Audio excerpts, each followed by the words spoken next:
Boa noite, Felipe. Aqui, Sidão Marinho da Litoral News. Na última coletiva eu te perguntei sobre os dois melhores elencos e hoje, por mais que você estivesse muito desfalcado, conseguiu achar as soluções para a equipe. Jogadores que jogaram fora da posição e foram muito bem, foi uma grande atuação, parabéns. Você acredita que por esse jogo, por essa vitória, o Flamengo indo muito bem na segunda etapa, reforça a tese que o Flamengo é o melhor elenco da América, o melhor elenco do Brasil? E uma rapidinha, se me permite, sobre o Gerson. Parece que foi um pouquinho séria a situação, se puder falar sobre ele. Obrigado.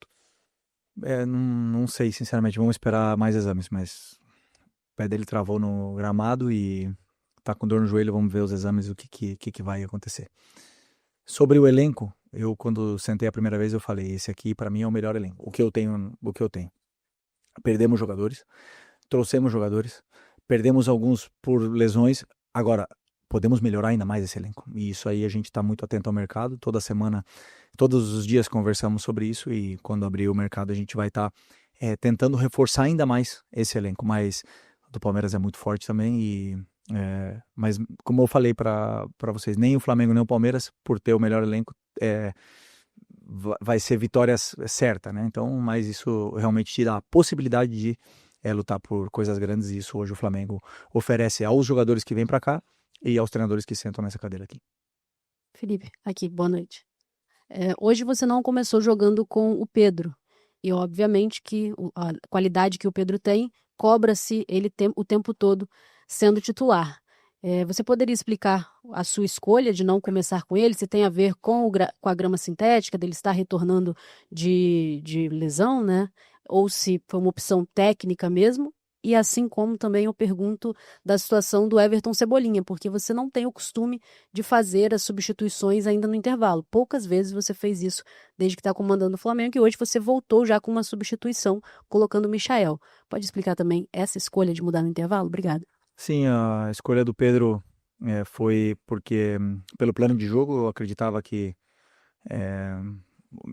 o time precisava um jogador mais como o Bruno no ataque, de mais velocidade.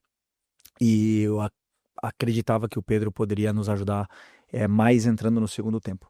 E como eu já falei para vocês, para mim não existe ninguém mais importante do que a equipe e eles entendem isso, eles entenderam isso, que o Pedro é um jogador espetacular e hoje entrou e como eu falei, melhorou e ajudou bastante a equipe e não tenho dúvida que ele vai continuar evoluindo e melhorando cada vez mais para poder, como eu falo, a hora que o jogador fala no campo e a hora que o campo fala, não tem como segurar um jogador que tem que tá melhor que o outro, né? Então, a partir do momento que esses jogadores, não só o Pedro, senão Pedro, Juninho, Wallace, Bruno, o que tiver melhor falando, vai estar no campo. E isso dependendo também da característica que a equipe precisa para o jogo que a gente vai jogar pela frente. E o do Cebolinha também achamos que, como era um jogo mais de associação, um jogo onde o ponta tinha que entrar mais para receber a bola no pé, optamos por começar com o Cebolinha. Ele não se sentiu muito bem fisicamente durante o jogo,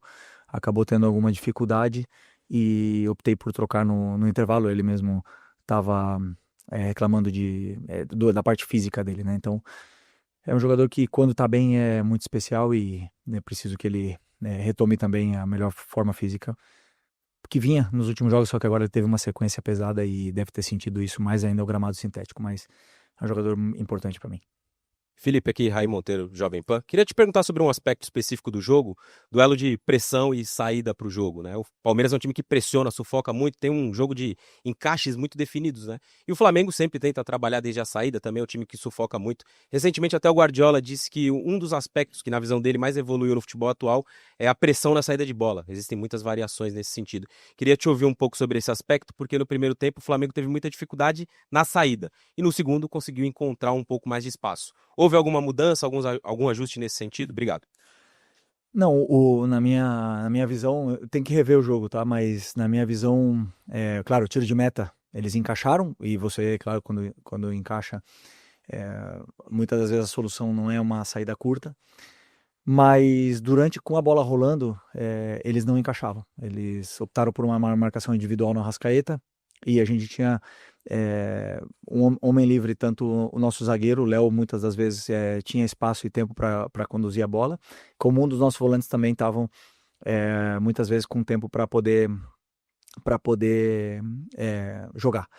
Só que depois progredir a jogada com esses encaixes é muito complicado. Por isso que eu falei que o Palmeiras ele te leva para um terreno, muitas vezes é como se fosse uma armadilha, né? Abre um meio para você jogar ali e o contra-ataque deles é muito forte. Então, tivemos dificuldade em progredir a jogada, não na saída de bola, na minha visão, mas eu tenho que rever o jogo. No segundo tempo, tivemos um pouco mais de paciência com a bola, verticalizamos um pouco menos e isso deu mais tempo ainda para os jogadores determinantes, como o Arrasca, como o Luiz, próprio Bruno jogou mais e aí conseguimos ter mais o controle do jogo. Então, principalmente depois da entrada do Danilo e do Varela, também melhorou ainda mais essa posse até fazer o gol, e depois do gol já realmente o time já optou por tentar defender um pouco mais o resultado. Felipe, tudo bem? Boa noite. Gabriel Alfa, canal Paparazzo, Rubro Negro, Revista Placar. Parabéns pela vitória. Felipe, queria te perguntar sobre o Ayrton Lucas, a importância do gol para o Ayrton Lucas, um jogador que hoje entrou numa posição diferente, né? Não entrou na lateral, entrou um pouco mais avançado. Qual a importância para um jogador que você conhece tão bem, que já dividiu vestiário, de fazer um gol desse? E já aproveitando que eu falei de um lateral, quero saber se você conta com o Matias Vinha, pelo menos para o banco de reservas, quarta-feira contra o Tátira. Obrigado. Primeiro, falando do Vinha, tá muito perto de voltar, vem treinando com a equipe nos últimos dias. É um jogador destemido, um jogador que tem muita personalidade, muita força de vontade, e eu acredito que ele vai demorar pouco tempo para voltar. Antes do Ayrton Lucas, vamos falar do Alexandro. O jogo que ele fez, espero que ele seja enaltecido pelo jogo completo que esse lateral performou hoje aqui. Uma verdadeira aula de um lateral esquerdo, que é bonito de ver. E o Ayrton entrou na ponta, e muito bem também. Entrou muito bem porque ele é um jogador muito rápido, perigoso, e como a gente já estava em bloco baixo, ele tanto ajudava a defender, como o contra-ataque dele era muito poderoso, e assim foi, né? Então, como eu falei antes, são jogadores que entraram para potencializar a equipe, e no caso do Ayrton, para mim é importante porque assim, ele vinha fazendo bons jogos, muitas vezes até foi elogiado por vocês, mas às vezes é o jogador que está no alvo, né? Quando não faz um grande jogo, ou quando a equipe tem uma oscilação, ele é o primeiro a ser cobrado, então é importante para ele também esse gol a nível individual. Mas, como eu repito, como antes, para mim, a equipe está acima de tudo, e eles entenderam bem esse recado.